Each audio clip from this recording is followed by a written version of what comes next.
Hey everyone, welcome to another edition of The Bullet. My name is Paul Lathrop. I'm the Deputy Director of New Media for the Second Amendment Foundation. Joining me today, as he does every other Wednesday, Dan Wos of the Loaded Mike Show. Dan, thanks for joining me today, man. It's always a pleasure, Paul. We always have good conversation. Thanks for having me. I really look forward to our talks, man. It is so easy to get a show done when I'm talking with you because it's just like a conversation between two friends. Things just flow, bud. Yeah, that's the way it should be. I like it. So, what are we Um, going to talk about today? Guns and stuff? well, yeah, that's kind of the way things go. I do want to remind everybody to, if you want to get in on the conversation and talk with Dan and I, just comment on either the Facebook or the YouTube video, and we'll get your comments up. Also, if you want to get in quickly, sometimes my software has a little bit of an issue finding the comments and getting them up. If you want to make a comment, you want to make absolutely sure it gets in right away. You have a Twitter account, tweet with the hashtag Bullet Podcast. That is the most reliable way to get your comment in, and we'll get those up right away. So, Dan, yeah, I want to start with. Normally, I follow what most of the gun media does, and that's called a 72-hour rule. I wait 72 hours after an incident before I make any formal comments about that incident. I'm gonna be breaking that simply because the facts in the shooting in the Chicago area on July 4th are fairly clear. They came out fairly quickly, and they're not changing. And so we're going to be talking about that. I'm going to be breaking my normal 72-hour rule. Uh, Normally, what I also did, and I will not break this, I don't ever mention the name of the killer. I will not do that now. I'm going to bend the rules a little bit. I did find a picture, but oops, that's not the killer. That's the president. I'm sorry. Yeah, we'll go ahead and we'll, as soon as I get my mouse there, we'll take that down. But no, Looks like him. yeah, it does, doesn't it? I do want to start talking about the shooting at the parade in the Chicago area, though. This was a 21-year-old kid, and I'm going to say kid because at 21 I was still very much a kid, but uh, during his adult life, starting in 2019, he'd been flagged as a clear and present danger by the police. And I'm just going to call him Jerkface Wacko. I'm not going to say his name. Uh, was still able to clear state required background checks to purchase firearms on at least four separate occasions in 2020 and 2021. And that's from the Illinois State Police. And then of course, today we're getting yells and screams from the Democratic representatives that they need stronger gun control. That, despite the fact that Illinois has a red flag law, they could have red flagged this person. Permitting system for purchasing ARs and semi-automatic rifles. Yep, they already got that. Universal background checks. Yep, they already have that in Illinois. Bans on assault weapons and high capacity magazines. Highland Park, Illinois, already has that. So the dream of what they have that would want for gun control, they've already got in that city, and none of it worked. So what does that tell us about gun laws? They do nothing to stop the bad guys, and they do everything to stop the good guys. And somebody asked me, well, how many people have to die before you'll give up your gun rights? All And of well, all of them, really. them. And I mean, I said, that's all up to the Democrats. They're the ones who keep pushing these dangerous gun laws. It's the gun laws that are creating all the problem. Now, if we had a polite society, which I wish we did, Hmm. but unfortunately we don't. We have a maniacal society. We have crazy people running around, literally living among us. We have lunatics. um, insane people, and we have godless people who are pure evil, as far as I can tell. So this is stuff that the Democrats, frankly, the Republicans too, can fix, but they don't. All they want to continue to do is blame these killings on guns and gun owners. You know, and it's it all seems, I've been talking about this stuff for years now, and you come to a point where you really start to see that they don't seem to want to stop this kind of violence because they know how to do it. We tell them how to do it all the time. We Right. tell them what needs to be done to stop the human violence, and they never ever do. And every time something like this happens, it gives them an excuse to go for our guns.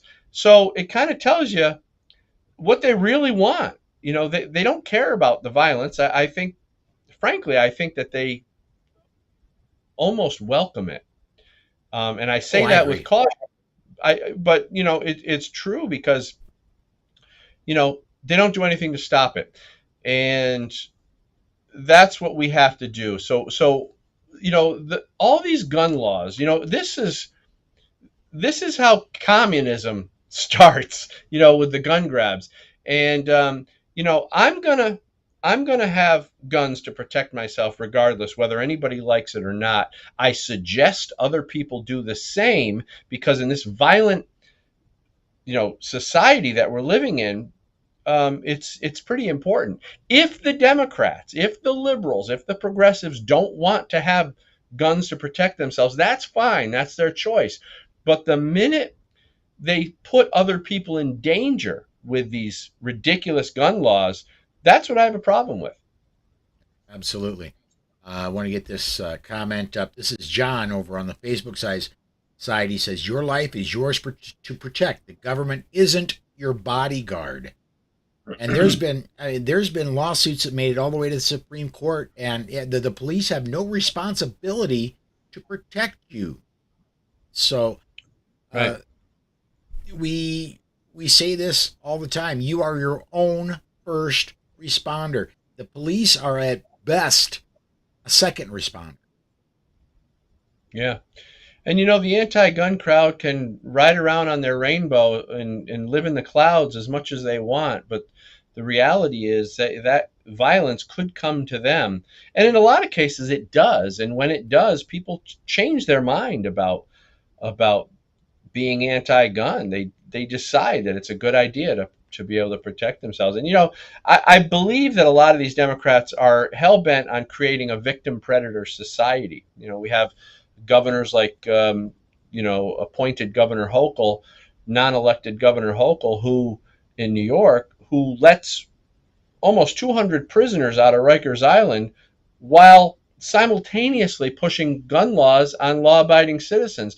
It tells me that it's their strategy to create victims and create predators and throw them in together so the people will run to the government for protection. But Mm-hmm. like John just said in that comment, the government won't protect you. That's your responsibility. Absolutely right. We got to, and John, I'm going to get your next comment in here a little bit. What you commented about to follow up, we actually have as a story a little later on, but I want to get to Mike's comment here. Over on the YouTube side, he said, "This won't stop till something is done about the mental health system."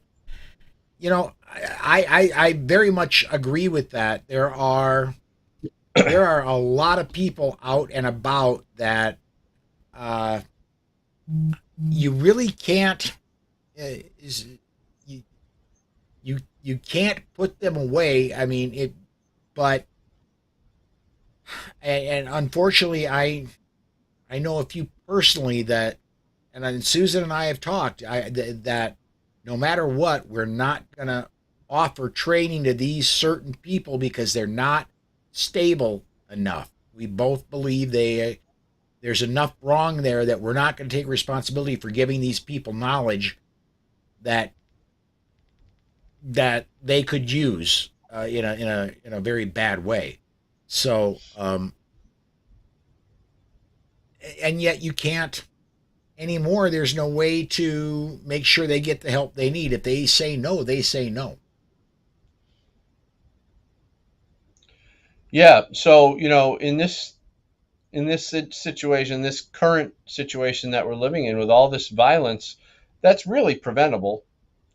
It's the smart thing to do is, of course, giving up your guns is the worst thing. I don't know how anybody can think that, logically think that that would be a good thing. Now is the time to really make sure that you are proficient with your firearm and that you do have it with you, because the political left is creating um, chaos and very dangerous people in our society.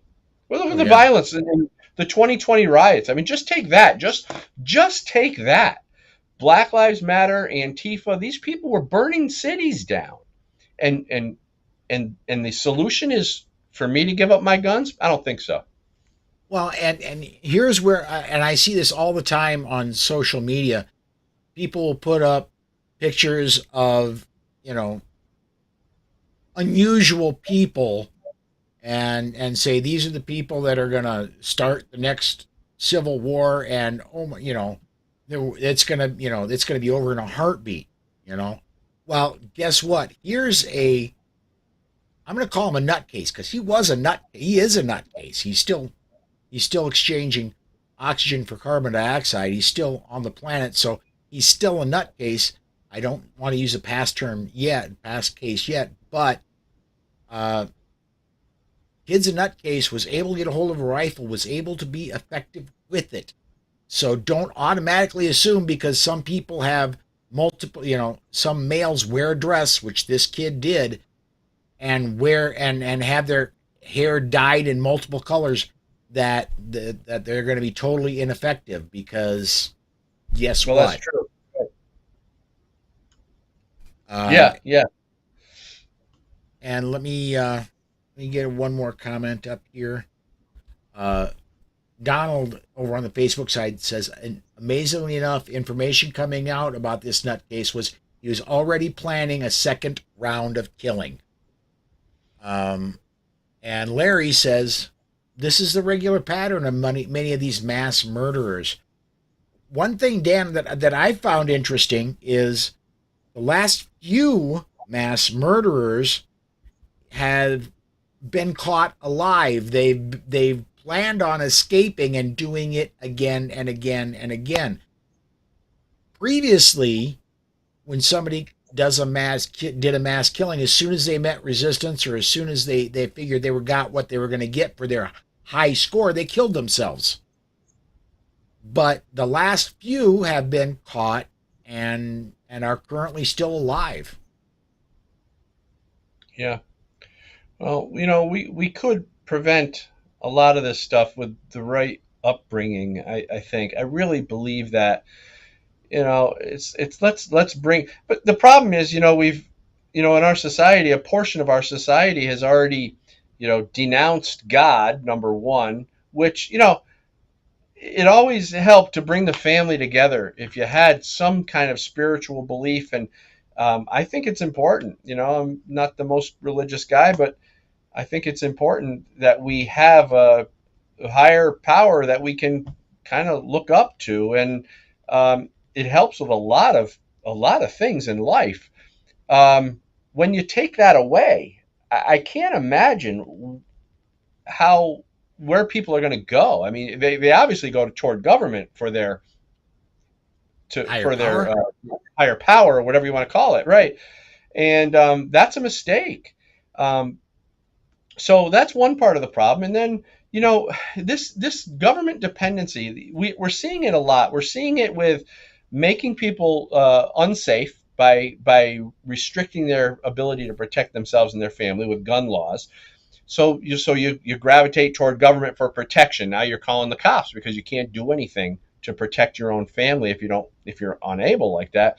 They're also, make creating government dependency with the welfare system. If you have no money and you're three generations deep in the welfare system, you don't know how to start a business. You don't know how to be prosperous and productive on your own. What do? You depend on the government for money. And then, now with, I'm scared with the Green Deal stuff because, pretty soon, if they have their way, we're going to be dependent on, government transportation. Yeah, And so, so every time you turn around, any of these policies that the Democrats are pushing all leads to government dependency.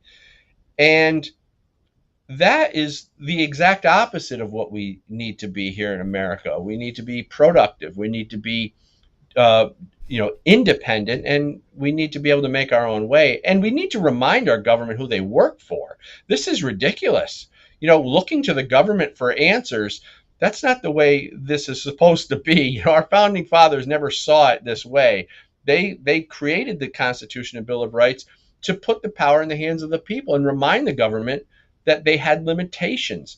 But it seems our government gets so big that they basically brainwash people to believe the exact opposite. absolutely. Another comment from John, and this is a great comment.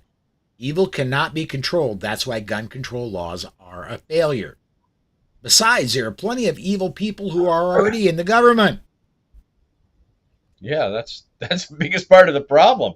Somehow they make their way into government. Look at the AOC and Elon Omar and these far left radicals who are in our American government. I can't believe that we let this happen. We have to fix it. And the good news is, I think that patriots and real Americans are starting to rise up. And I think this past year has really been eye opening for a lot of people. Yeah, right. I'm going to go to an older comment from John, but this leads us into our next story.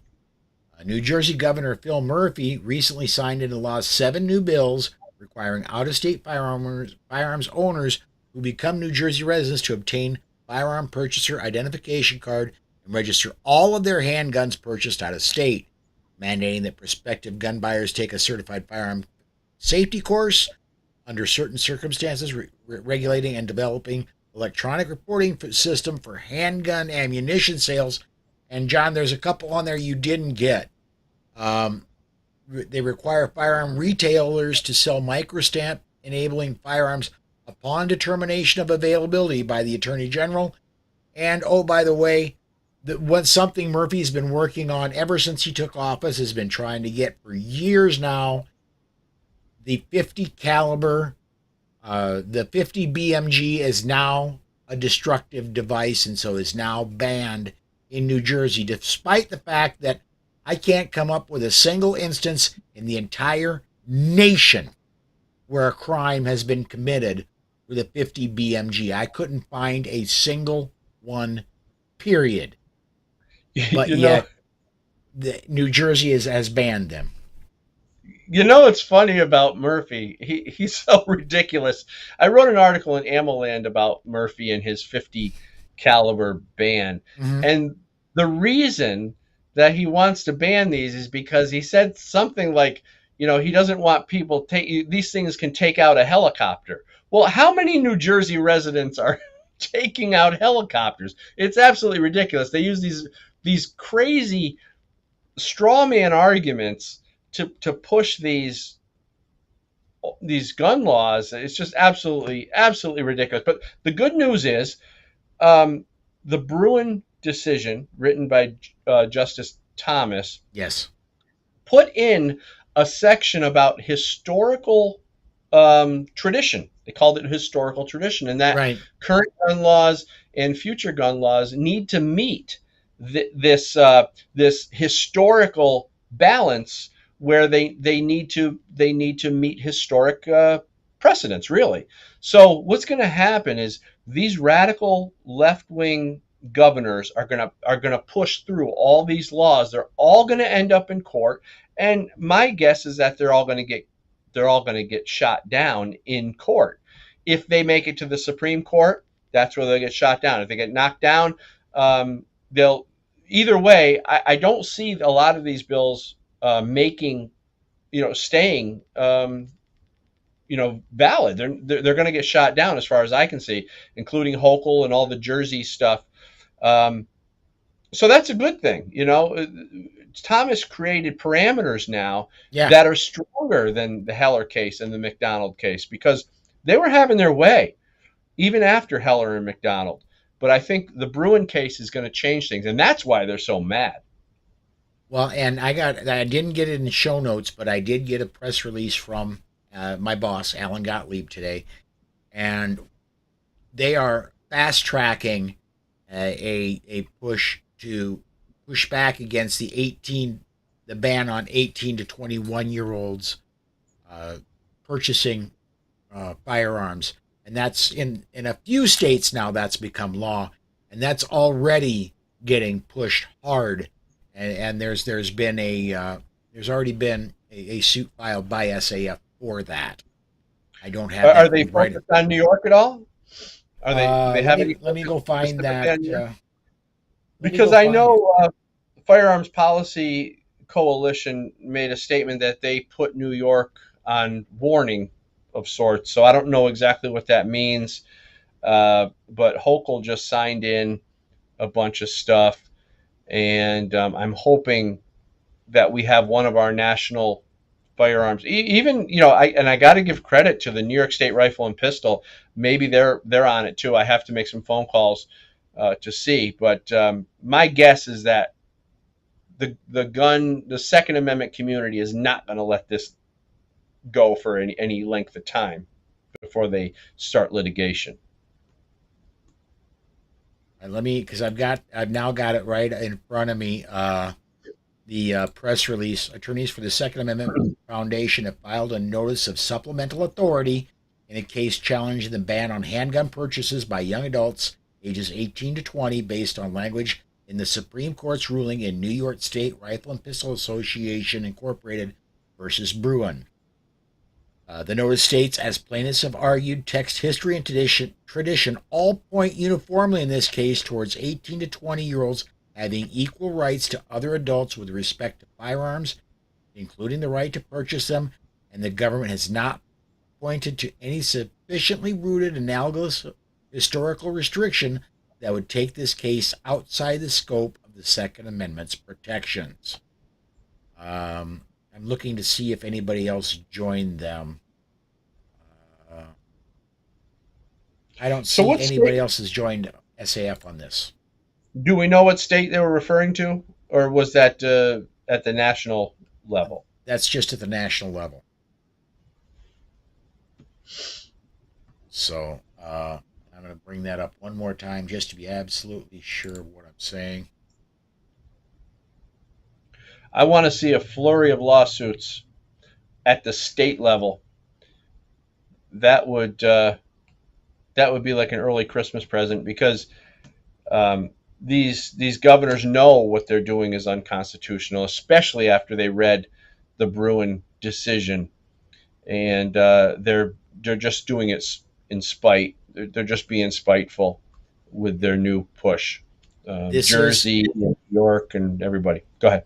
this is specifically a federal. This is the case is known as Reese et al. Versus BATFE. So this is directly against the ATF. So it's a federal case, not specifically against New York or California or Maryland or any other state that has the 18 to 21-year restriction. I'd really appreciate if one of these groups came down with the hammer again on New York, and really squashed uh, Hochul with her gun laws. Oh, That that's would going to be, happen. yeah, yeah. I just don't know uh, when. I hope it happens soon, and yeah, I hope it happens soon. Um, the and speaking of New York, and I wanted to talk to you about this as we're getting down to. We've only got about 5 minutes left in the show. Uh, New law takes effect September 1st in New York. Among other things, the state's new rules will require people applying for a handgun license to turn over a list of their social media accounts so officials can verify their character and conduct.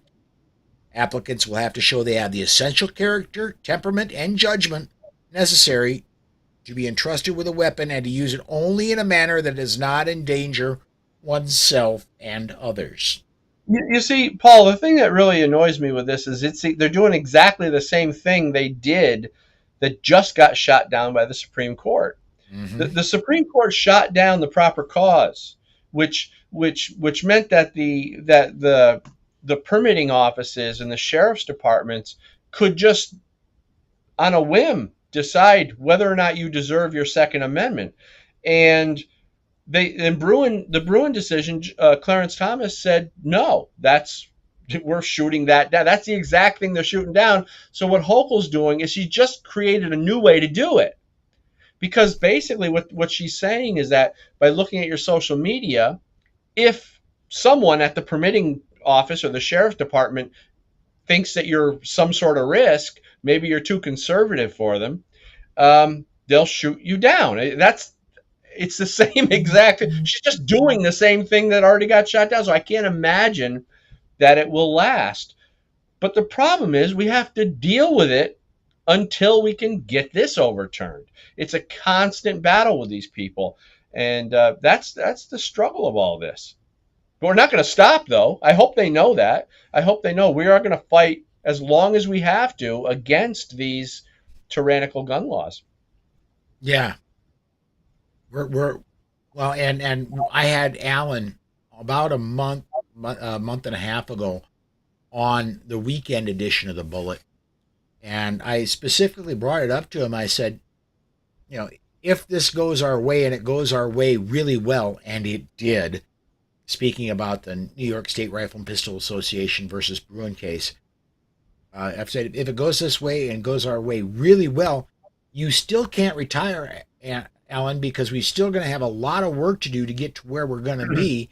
And he said, yeah, New York is going to, in New Jersey, California, Hawaii, they're all going to drag their feet. They're all going to, they're all going to infringe on our rights as much as they possibly can. They'll have to be sued into submission. And so while Alan would love to retire, he just can't yet because we don't have all our rights back. We won't let him. We won't let him. He's too valuable to this fight. We won't let him. Alan, you're in this. We need you. Yeah, we absolutely need him. We are coming down on the time we have, man. Before we take off, if you would please tell everybody about the Loaded Mike Show and tell them about your series of books, Good Gun, Bad Guy. Well, Loaded Mike Show is at loadedmike.com, and it's a weekly web show, primarily Second Amendment stuff that we talk about, all the current events, Second Amendment related. But we also get into the politics of the day. It's a lot of fun. My co-host John Chiera and we have another co-host Anthony Diso. The show is just a blast. We have a lot of fun.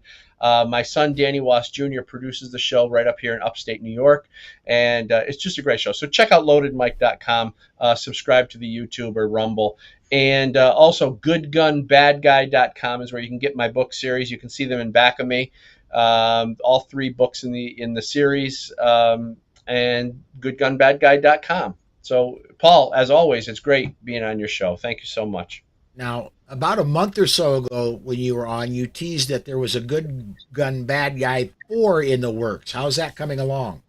Well, it's coming along slow.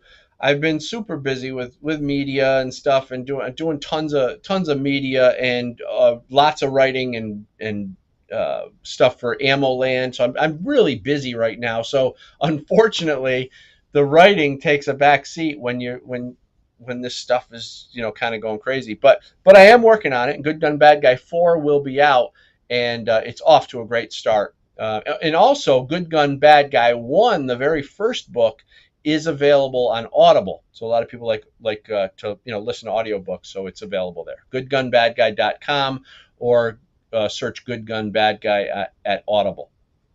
Very cool. Dan, thanks for joining me today, man. Thanks, pal. Anytime. All right. As for me, I want to encourage you, keep coming back. Keep joining me 5 p.m. Central Time the rest of the week and noon on Saturday. I have to apologize for yesterday. Craig was ready to go, and we were ready to fly, and 15 minutes before airtime, we were having a bit of a severe thunderstorm and I lost power. We lost power for a total of 3 hours 45 minutes. So there was no way I could get a show out. But so I'm sorry we didn't get a show out yesterday. I hope today makes up for it. Tomorrow we've got a real special treat. Matt Mallory is making his debut as a commentator, and he'll be our every other Thursday commentator. So again, thanks for watching, everybody, and we will see you next time.